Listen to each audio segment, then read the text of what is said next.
በቀጣይነት የምንመለከተው ደግሞ የዶት ስትሪም መረጃዎችን ነው። ከተለያዩ ማህበራዊ ድረገጾች መረጃዎችን አሰባስባ ደግሞ አፎሚያ መረጃዎችን ልታጋራን ስቱዲዮ ነው ያለችው። አፎሚያ ቀደም ሲል የተወሰኑ መረጃዎች እነዚህ ላይ ትኩረት እናደርጋለን ብለሽ ፍንጭ ሰጥተሽናል። አሁን ደግሞ በሰፊ እየተጠበቅን ነው። እንዴት ቆያችሁ? ደህና መግቢያችን ላይ ያነሷቸው መረጃዎች በስፋት የምንመለከትበት ሰዓት ላይ እንገኛለን። በምስሉ ላይ የምትመለከቱት መምህር ዳኛቸው ሻምበል ነው። ከሰሞኑ በተለይም ደግሞ ተንቀሳቃሽ ምስሉ በበርካቶቻችን የማህበራዊ ትስስር ገጾች ላይ እየተጋራ ይገኛል። ደርሷቸዋል። ያው ከጥቁር ሰሌዳ የፊዚክስና የሂሳብ መምህር ነው። ብዙዎቻችን ጋር ግን የደረሰው የፊዚክስ ትምህርትን እያስረዳ ያለበት ተንቀሳቃሽ ምስል ነው።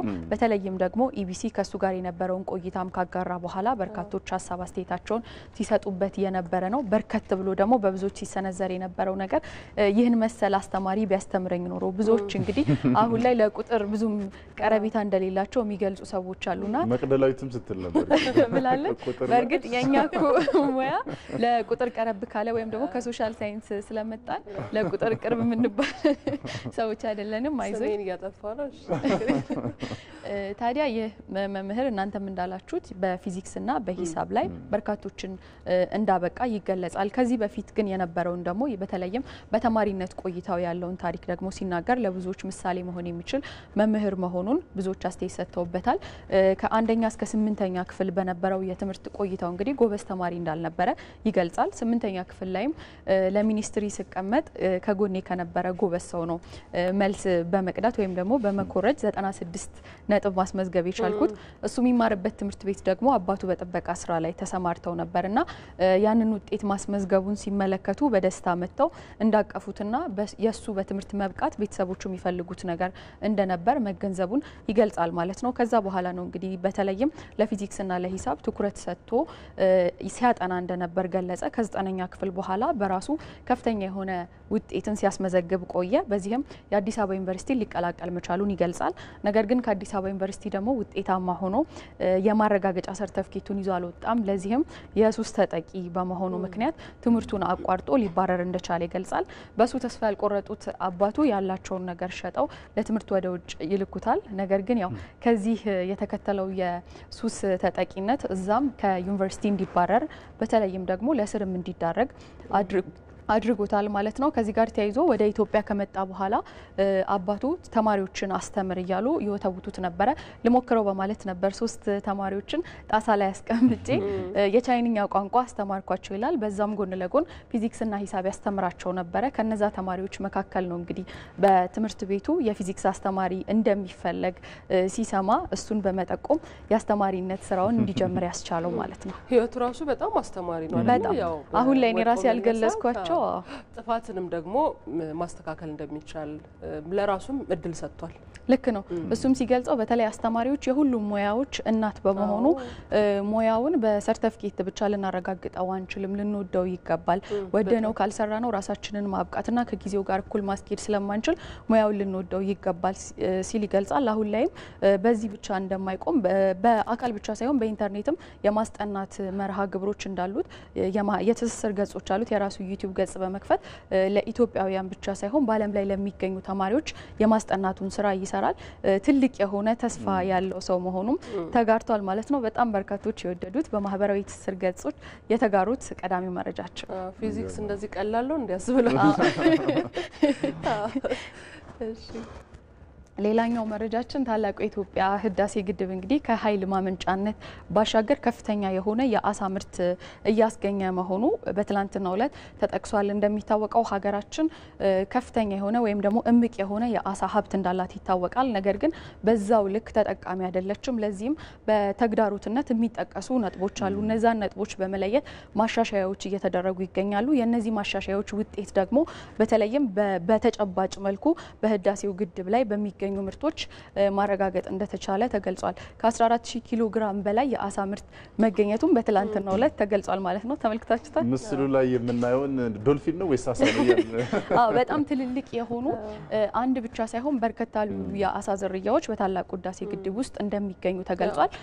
ወደፊትም ደግሞ የአሳ ጫጩቶችን ከዛ በመውሰድ ሌሎች አሳ ማስገኘት ያልቻሉ ውሃዎች ውስጥ በመውሰድ የማርባት ስራ የትኩረት አቅጣጫ መሆኑ ተገልጿል። የህዳሴው ግድብ የኤሌክትሪክ ማመንጫ ብቻ አድርጎ የሚወስድ አንዳንድ ሰው አለ፣ ግን ደግሞ ለሌሎች የልማት ዘርፎችም አጋዥ እንደሆነ ከዚህ በፊትም ሲገለጽ ነበር። በተለይ ከአሳ ልማትን በተጨማሪ ለኢሪጌሽንም እንደዚሁ እንደምንጠቀምበት ሲነሳ ነበርና ትልቅ የኢኮኖሚ አቅም እንደሚሆን ማየት እንችላለን። በተለይ ደግሞ ለቤንሻንጉል ጉሙዝ ክልል አንተም እንዳነሳኸው ለኢኮኖሚያዊ ድጋፍ ያደርጋል። እንዲሁም ደግሞ የስራ እድል በመፍጠር ረገድም ከፍተኛ የሆነ አስተዋጽኦ እያበረከተ ነው። ከዚህ ጋር ተያይዞ 64 የሚሆኑ ማህበራት ተቋቁመዋል። ከነዚህ መካከል ደግሞ ከ20 በላይ የሚሆኑት ወደ ስራ ገብተዋል። በቀጣይ ደግሞ የተቀሩትን ወደ ስራ ለማስገባት እንቅስቃሴዎች መጀመራቸው ተመላክቷል። ደስ ይላል በጣም።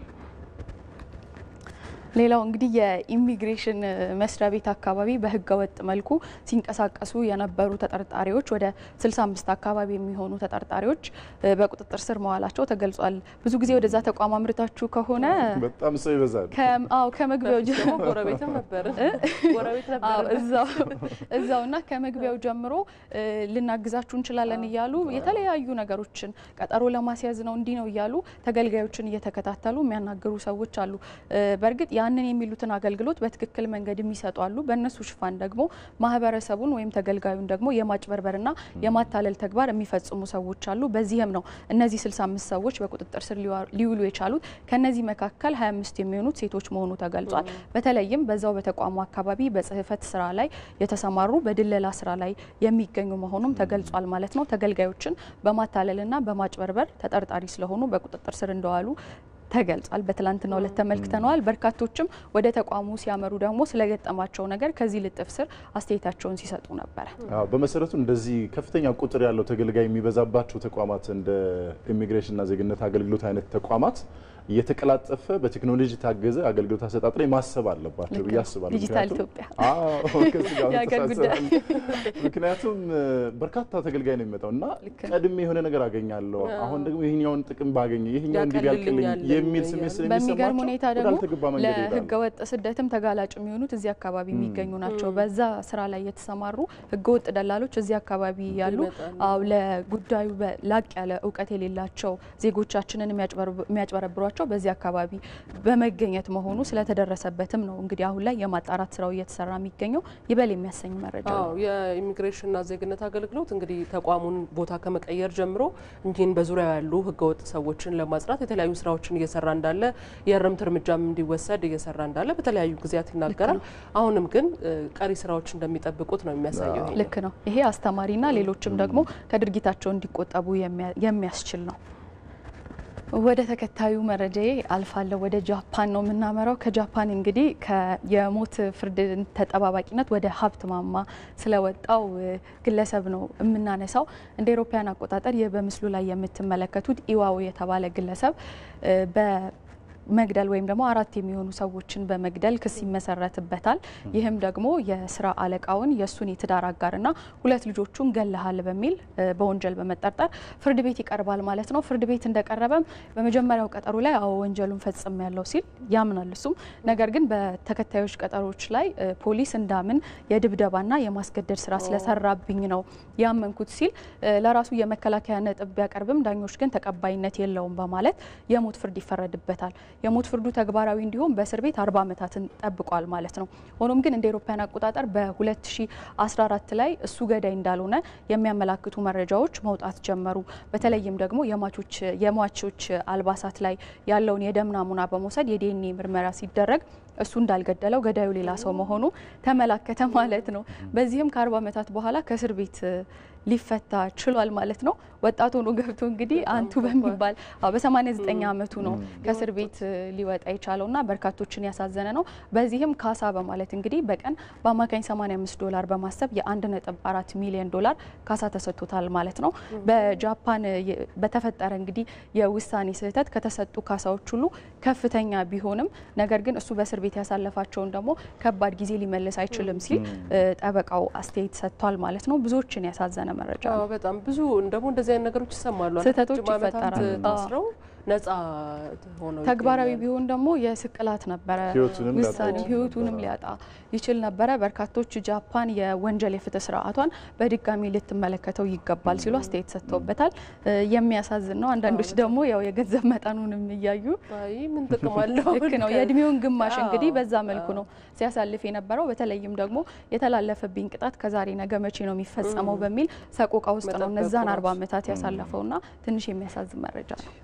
በጣም ብዙ ነው። እሺ ወደ መቋጫው መረጃ አልፋለሁ። ወደ ደቡብ ኮሪያ ነው የምናቀናው። በደቡብ ኮሪያ ቀናትን ያስቆጠረ አርብ ዕለት ነው የጀመረው ከቁጥጥር ውጪ የሆነ ከባድ የሰደድ እሳት ተከስቶባታል።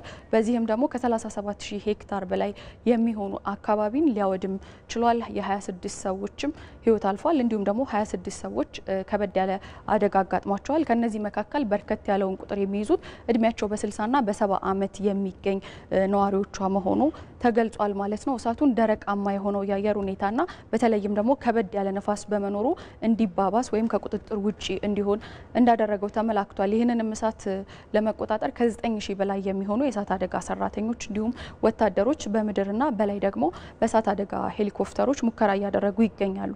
ከዚህ ሁሉ በላይ ሆኖ ነው እንግዲህ ይህንን የሚያክል ሄክታር ሊያወድም የቻለው። በጣም የሚያሳዝነው ነገር ከሰው ህይወት ቀጥሎ ደግሞ ከ1000 ዓመት በላይ ያስቆጠሩ የቤተ መቅደስ ሐውልቶችና ሌሎችም መሰል ቅርሶች በእሳት አደጋው ሊወድሙ መቻላቸው ተገልጿል።